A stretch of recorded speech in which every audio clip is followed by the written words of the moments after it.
महाराज जी, कोई कहते हैं गीता पढ़ो, कोई कहते हैं रामायण पढ़ो, कोई कहते हैं मंदिर जाओ, जप करो, यज्ञ करो, दान दो, तप करो। समझ में नहीं आता क्या करें। कृपया आप बतलाइए क्या करूं। पूज्यपाद ब्रह्मलीन स्वामी शरणानंद जी महाराज कहते हैं, जानी हुई बुराई छोड़ दो और की हुई बुराई दोहराओ मत। बुराई को छोड़ने के बाद क्या करूं? सबके प्रति सद्भाव रखो और यथाशक्ति क्रियात्मक सहयोग दो। इसके बाद क्या करूं? सद्भाव और सहयोग के बदले में किसी से कुछ मत चाहो, न अभी न कभी। फिर इसके बाद क्या करूं? पहले ये 3 कर लो, चौथी बात स्वयं मालूम हो जाएगी। स्वतः ही, अपने आप ही। हां, स्वयं ही। अरे तुम यह क्यों चाहते हो कि हम यहां से तुम्हारे घर तक बिजली के खंभे लगा दें? इतनी मेहनत मत करवाओ भैया। हमने तुम्हें टॉर्च दे दी है, इसकी रोशनी जहां तक जाती है वहां तक जाओ, आगे स्वतः मार्ग मिल जाएगा। अगर तुम केवल पहली बात कर लो, अर्थात जानी हुई बुराई को छोड़ दो, तो तुम्हें सब कुछ मिलेगा। शांति, मुक्ति, भक्ति। इससे जीवन बुराई रहित होगा तो स्वतः ही सारे काम होंगे।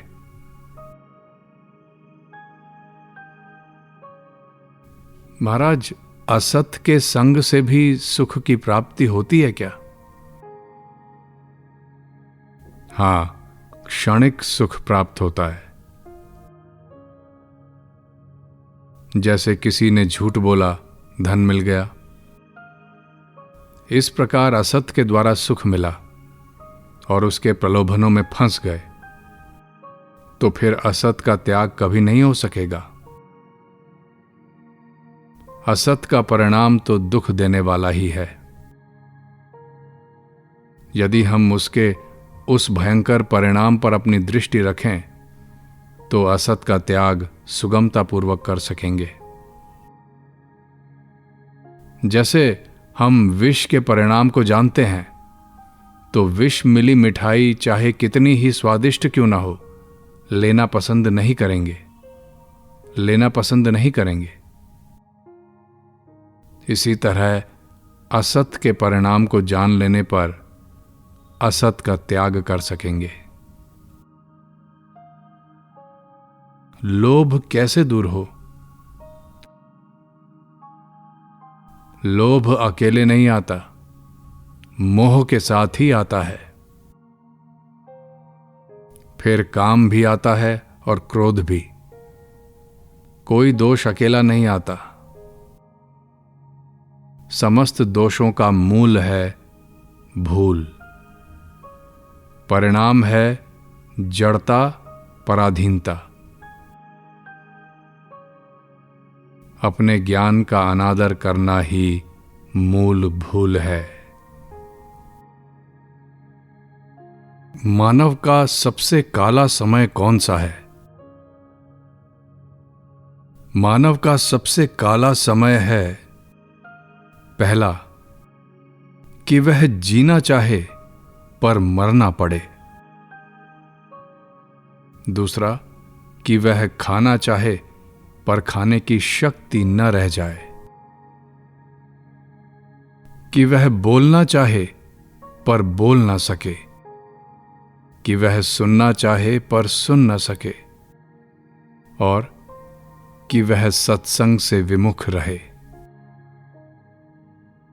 स्वामी जी, सब शास्त्र और उपदेशों का सार समझाने की कृपा करें। सभी शास्त्रों व उपदेशों का सार है भगवान का भजन, और भजन बनता है जीवन में सेवा, त्याग और प्रेम आने से। यदि मनुष्य के जीवन में सेवा, त्याग और प्रेम आ गया तो समझ लो कि उसने सब शास्त्रों का सार समझ लिया। यदि मनुष्य के जीवन में सेवा, त्याग और प्रेम नहीं आया तो उसने सब कुछ जानकर भी कुछ नहीं जाना। कारण कि सेवा, त्याग व प्रेम का आ जाना ही सच्चा भजन है। देखो, जप, तप, कथा, कीर्तन आदि जो मुक्ति की प्राप्ति के साधन बताए हैं, भोगी मनुष्य के लिए ये सब जीविका के ही साधन बन जाते हैं।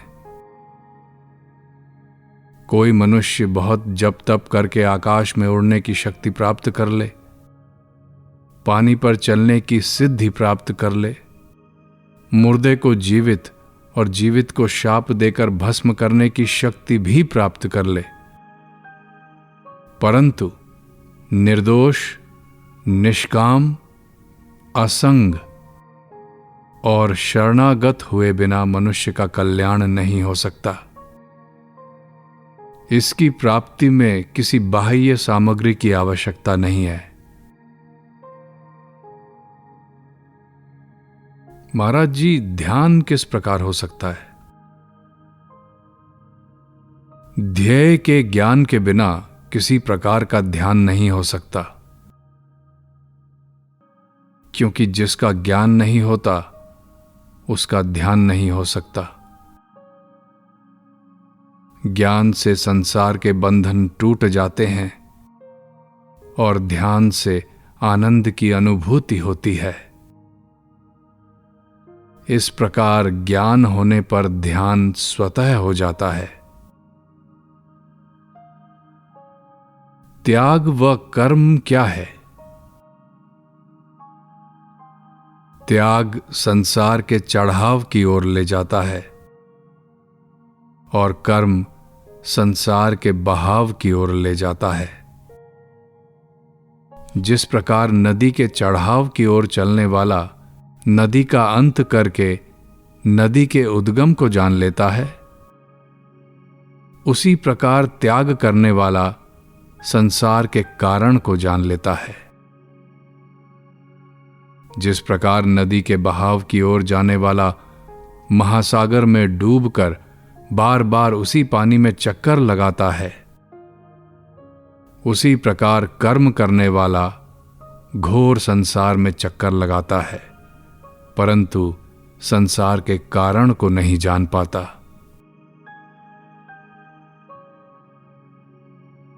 राग क्यों होता है? सुख से राग का जन्म होता है। यदि विषयों में सुख ना मालूम पड़े तो राग नहीं हो सकता। अपने को शरीर समझने पर इंद्रिय ज्ञान में सद्भाव और इंद्रिय ज्ञान में सद्भाव से अविचार, अविचार से विषयों में सुख भाव मालूम होता है। विषयों में सुख भाव मालूम पड़ने से राग होता है। राग द्वेष क्या है?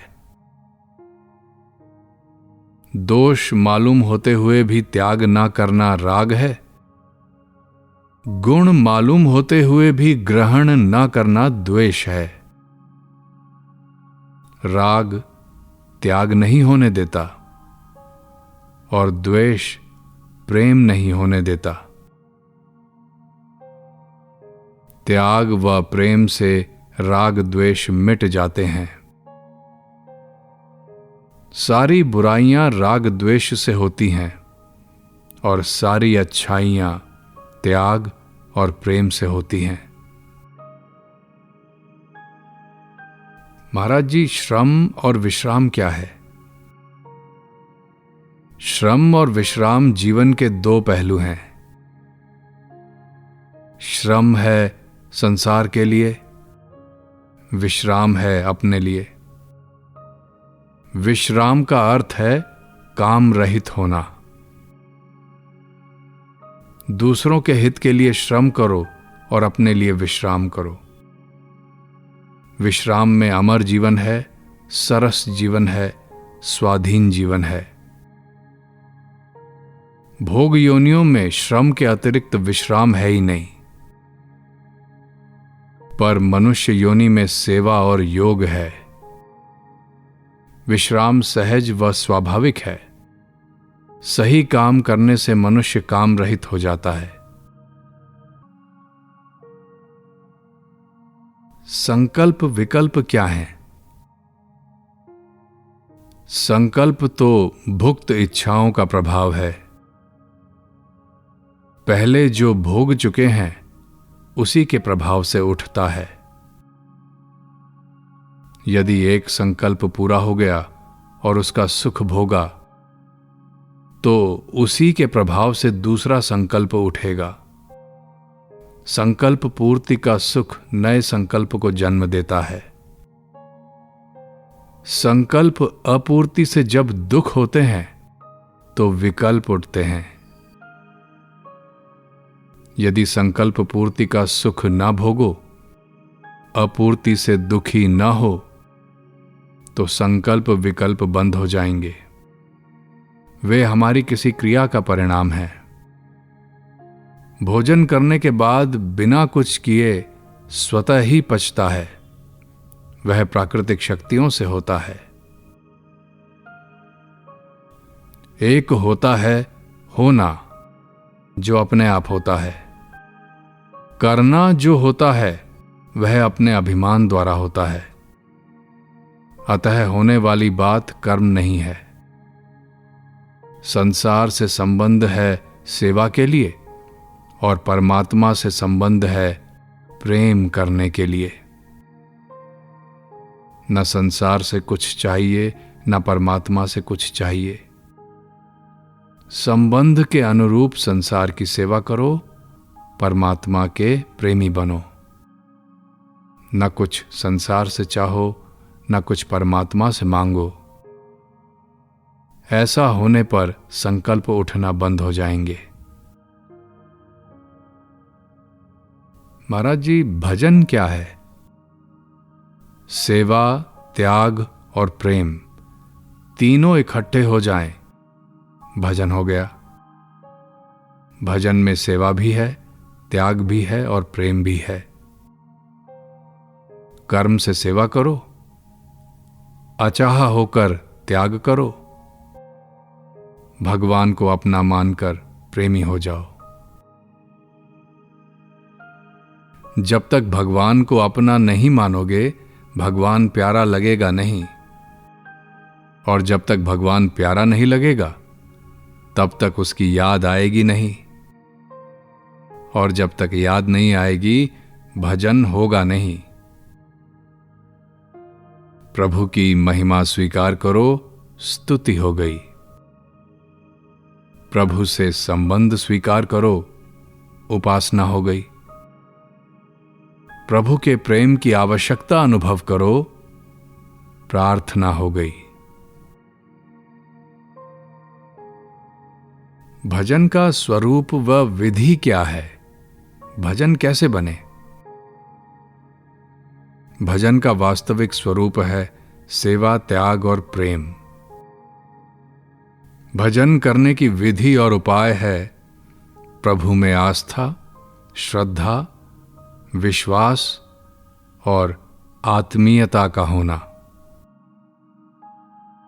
ये चारों बातें जीवन में आ जाने पर भजन स्वतः होता है। यानी प्रभु हैं, सर्वश्रेष्ठ हैं, सुख और सौंदर्य के भंडार हैं और मेरे हैं। ये चार बातें मान लेने पर ही वास्तविक भजन होता है। अपने में प्रीति स्वयं होती है और जिससे प्रीति होती है उसकी स्मृति भी स्वतः होती है।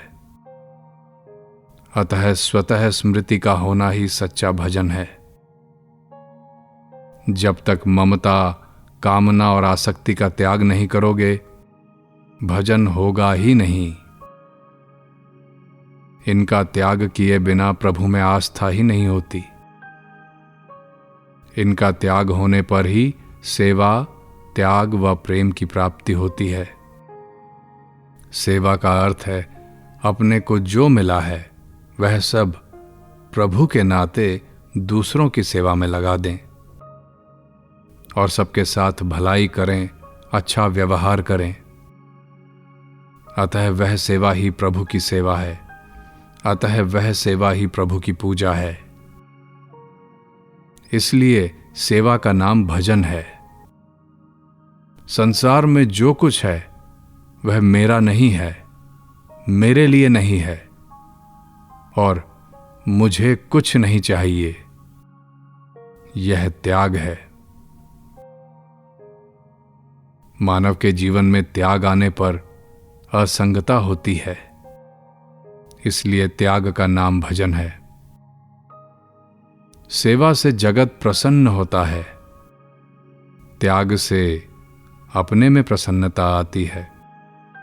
सेवा से जगत प्रसन्न होता है, त्याग से अपने में प्रसन्नता आती है। प्रेम से प्रभु प्रसन्न होते हैं। दुराचारी व भोगी मनुष्य हृदयहीन होता है, निर्दयी व हिंसक होता है। अतः वह सेवा, त्याग और प्रेम का अधिकारी नहीं होता। इसलिए सदाचारी और संयमी बनो, तभी सेवा, त्याग, प्रेम पाने के लिए अधिकारी तथा मानव बनोगे। फिर भजन होने लगेगा। सेवा और त्याग के बिना प्रेम का प्रादुर्भाव नहीं होता और प्रेम के बिना प्रभु नहीं मिलते। इसलिए सेवा, त्याग और प्रेम प्राप्त करो।